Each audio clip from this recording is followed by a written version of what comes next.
আসসালামু আলাইকুম everyone, welcome back to my channel রিমাস kitchen.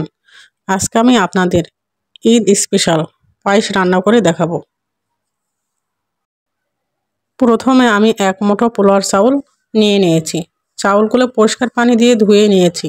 চাউলগুলো আমি 15 মিনিটের মতো ভিজিয়ে রাখবো।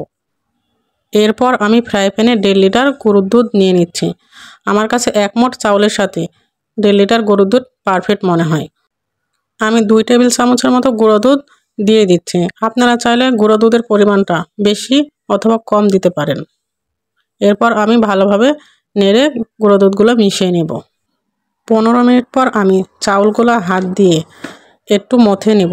চাউলগুলো ভেঙে ভেঙে গেলে পায়েসগুলো খেতে অনেক ভালো লাগে। কিছুক্ষণ এভাবে মথে নিলে চাউলগুলো এভাবে ভেঙে ভেঙে যাবে, অর্ধেক অর্ধেক হয়ে যাবে, বা একটা চাউল 2-3 টুকরা বা 3 টুকরা হয়ে যাবে।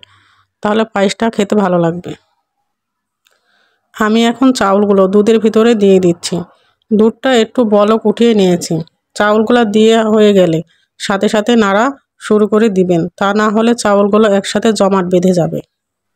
আমি সবগুলা চাউল এখন মুছে মুছে দিয়ে দিচ্ছি। যেগুলো আমার বাটিতে ছিল সেগুলো সবগুলো এখন দিয়ে দিচ্ছি। দিয়ে এখন আমি নাড়াচাড়া শুরু করে দিয়েছি।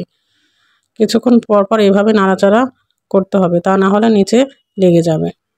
এখন আমি 2-3টা এলাচ, তেজপাতা, দারচিনি দিয়ে দেব। তাহলে পায়েসে একটা অনেক ভালো ঘ্রাণ আসবে। আমি আবার ভালোভাবে নেড়ে নেব। এভাবে কিছুক্ষণ পর পর নেড়ে নিতে হবে, তা না হলে নিচে লেগে যাবে। চাউলটা মনে হয় সিদ্ধ হয়ে এসেছে। চাউলটা সিদ্ধ হয়েছে কিনা আমি চেক করে নিচ্ছি। এরপর আমি 1 কাপ চিনি দিয়ে দিচ্ছি। চিনির পরিমাণটা আপনারা আপনাদের মতো করে দিবেন।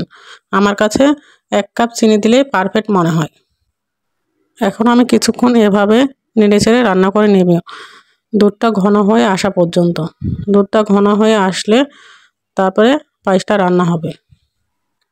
পায়েসটা প্রায় ঘন হয়ে এসেছে, নাড়াচাড়া করলে বোঝা যাচ্ছে অনেকটা ঘন হয়ে এসেছে। এখন আমি কিশমিশ, কাজু বাদাম, কাঠবাদাম দিয়ে দিচ্ছি। এই কাজু বাদামটা দিলে পায়েসের স্বাদটা অন্যরকম লাগে। খাওয়ার সময় যখন কাজু বাদামটা মুখে পড়ে অনেক ভালো লাগে আমার কাছে, তাই আমি সবসময় কাজু বাদামটা দেওয়ার চেষ্টা করি। এই তো আমার পায়েস রান্না হয়ে গেছে প্রায়। এখন আমি এভাবে নামিয়ে নেব। এর চাইতে বেশি ঘন করলে পায়েসটা ঠান্ডা হয়ে গেলে অনেক বেশি গাঢ় হয়ে যাবে, তখন খেতে ভালো লাগবে না। তাই আমি এভাবে নামিয়ে নেব। ঠান্ডা হয়ে গেলে আপনাদেরকে দেখাবো পায়েসটা কেমন হয়েছে। এই তো পায়েসটা ঠান্ডা করে নিয়ে এসেছি আপনাদের দেখানোর জন্য। কত সুন্দর পারফেক্ট হয়েছে। আপনারা চাইলে আমার রেসিপিটা ফলো করে রান্না করে নিতে পারেন। সবাই ভালো থাকবেন এবং সুস্থ থাকবেন। আমার চ্যানেলটি সাবস্ক্রাইব করবেন আরও অনেক মজার মজার রেসিপি জানতে। আল্লাহ হাফেজ।